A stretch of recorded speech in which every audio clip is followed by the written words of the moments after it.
Okay, so here's the story. This engine is back together and running beautifully, and the truck is driving better than like in so long. So the breakdown is this, Andrew. We got it running the other day, but it was a little hard to get it started, and then getting it restarted was difficult. So we were trying to figure out what the problem was. We put some starting fluid in through one of the vacuum lines, and the car would fire right up. So we knew it was a fuel issue. So Andrew purchased a fuel pressure gauge and we tested it, and it was low fuel pressure.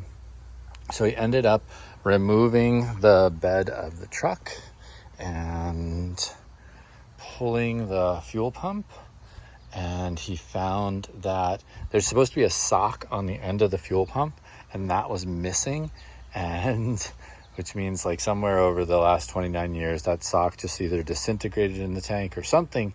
So, and the fuel pump was not working well. So we replaced the fuel pump and put a new sock on it. Then the engine just fires up beautifully and just runs so nicely.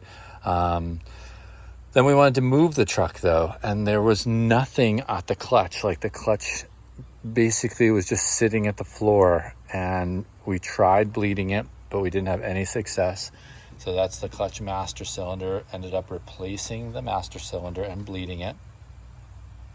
We just vacuumed out the brake fluid and replaced the reservoir fluid with new fluid. Vacuumed out power steering, replaced that with new fluid. We did the rear differential, the front differential, the transaxle, and the transmission oils, all fresh and new. Oh, and then after he fixed the clutch by replacing the master cylinder, the clutch had very, like it would engage near the very bottom of the, like with like an inch left to go before your foot was on the floor. And then it would engage like right after you moved your foot off the floor.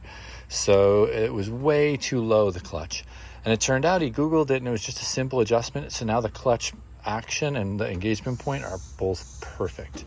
So today he put everything back together, and we just got to put the bed up back on, and this truck is running and driving great. It's super fun to have Andrew get this thing back rolling again.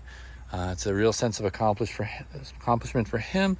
All of the troubleshooting, all of the different systems. There was even radiator work that needed to happen that has since been resolved. So it's working great. And that's a wrap. You'll see more stories to come on this in the future. Cheers.